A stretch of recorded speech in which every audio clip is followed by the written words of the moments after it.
Congratulations!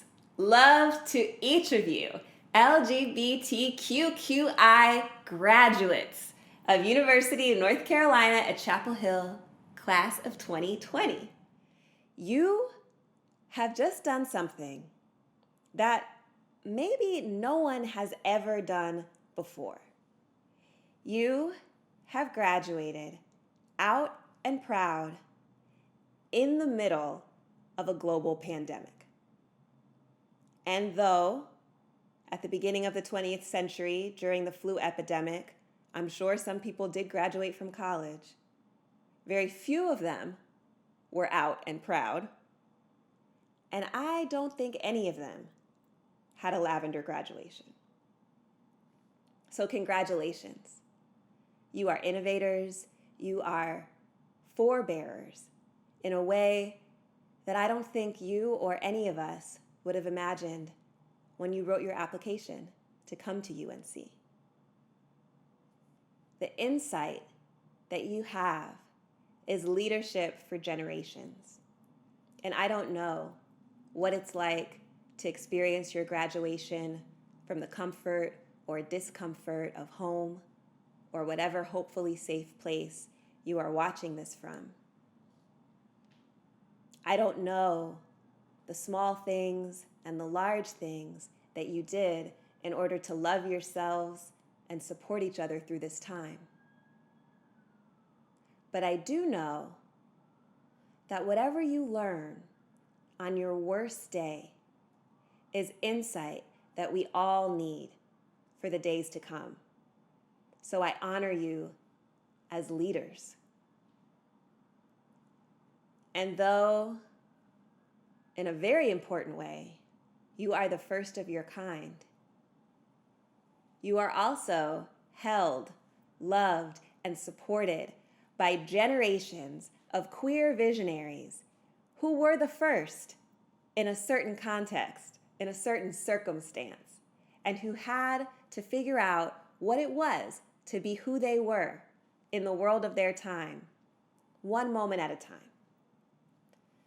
And so, as a self-identified queer Black troublemaker and Black feminist love evangelist, as an obedient daughter on ancestral assignment, I am here as an emissary and a portal, bringing generations of queer love to you, especially the love of those Black LGBTQ visionaries and artists who are the core of my work and who are my guides every day. So I start by bringing you the love of Melvin Dixon. Melvin Dixon was a Black gay literary critic, creative writer, novelist, poet. And at the very last speech he gave, when he knew he would pass away soon from complications due to HIV, he spoke to his gathered community at the Outright Conference in 1992, and he called into the future. He said, I may not be at this conference next year. I may not be at any of the wonderful queer events that are coming up in the future, but I'll be somewhere listening for my name. And at the end of his speech, he said, you then, by the broadness of your vision and the possibility of your good health, are charged to remember us. What is your charge? I know that many of us are holding people who have transitioned as part of this great migration of souls at this time. We remember them. I know that we are charged to remember those who are impacted by this virus in very different ways than we are personally impacted by it.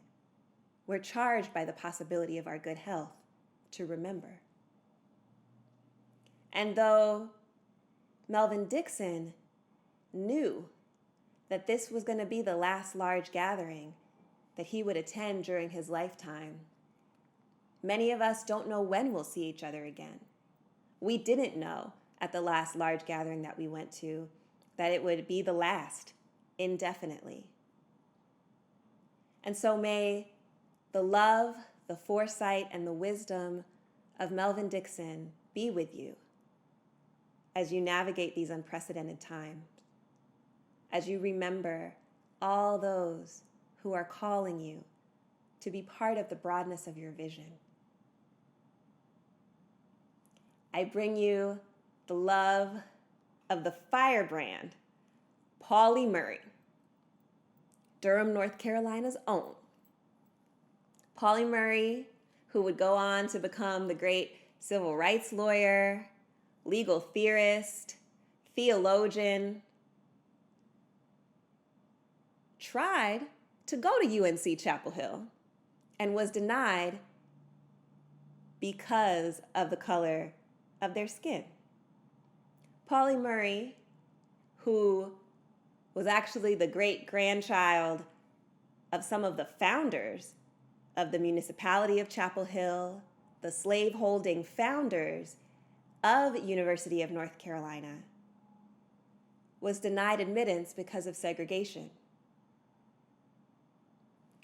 Pauli Murray, who would go on to preach about the infinite gender potentiality of each of us, the reality of a non-binary God, first sat in church at Chapel of the Cross, right there on UNC's campus. And yet, the doors to that great institution that you will all be receiving degrees from soon was not open to Pauli Murray. Pauli Murray preached when she became ordained as the first Black woman to be ordained as an Episcopal priest, and who is now canonized as an Episcopal saint. Pauli Murray preached that we should be free to be holy, with a W, like whole, but holy as in divine, and that every breath was a prayer. May the wisdom of Pauli Murray be with you as you continue to be your whole self, as you honor in this moment the clarity that every breath is a prayer. In fact, let's take a deep breath right now. Inhale with me and exhale. Every breath is sacred. And I bring you the love of Bayard Rustin, the Black gay man who was the key architect of the March on Washington. He organized the whole thing. And you know that the March on Washington was the iconic, largest public demonstration of the civil rights movement. Bayard Rustin was the advisor to Martin Luther King Jr., the first person to teach him about the philosophy of nonviolence that became central to the entire civil rights strategy. And Bayard Rustin, a lifelong pacifist, believed that the power of love in the world is the greatest power existing. And Bayard Rustin has a North Carolina connection too, right there in Chapel Hill. Bayard Rustin was part of a strategic movement of what he called angelic troublemakers, who sought to desegregate the transportation system by riding it together as Black people and white people of conscience. And Bayard Rustin was arrested in Chapel Hill for riding the bus with white passengers and forced to do 30 days hard labor right there in Chapel Hill. So may the wisdom of Bayard Rustin be with you as you think about those who are forced to labor under unsafe conditions in this moment. May the peaceful spirit of Bayard Rustin be with you as you remember how powerful your love is to inform what principalities and powers, they might say, what systems of governance do at this time. The power of love in the world is the greatest power existing. And so I bring you the love of June Jordan, the great poet, incredible feminist activist, believer in transnational solidarity, who said in 1977 that love is life force. What really keeps you alive? June Jordan said it was love. She talked about love as that energy that causes the lilies in one field and the lilies in another field somewhere else to bloom on the same day in spring. And what would it mean for us in this moment to remember or learn for the first time what it is to act as a species interconnected by love to each other, interconnected with every other species on the planet by love? What would it mean to get into loving, peaceable relationship with the many species of this planet who are relieved that our species is making slightly less of an impact than it has been for the past century? May the wisdom of June Jordan be with you as you cultivate that crucial form of life force. We call it love. And I bring you the love of Essex Hemphill, Black gay prophet, who, during the ACT UP years of raising their voices against the silence around the HIV/AIDS epidemic, wrote in his beautiful book of poems, Ceremonies, "I love myself enough to be who I am." May you love yourself enough to be who you are. May you love yourself enough to have space to think about the gaps between who you are and even what you thought you were training for before this moment. May love give you the space to step into what this time is calling for from you. And who is it that you are, such that we can move forward, transformed by this moment, and transforming our world, informed by this moment? I bring you the love of Joseph Beam, Black gay poet and activist, editor of the very first anthology of Black gay men's writing ever, who said, "I dare myself to dream." Can you say that with me?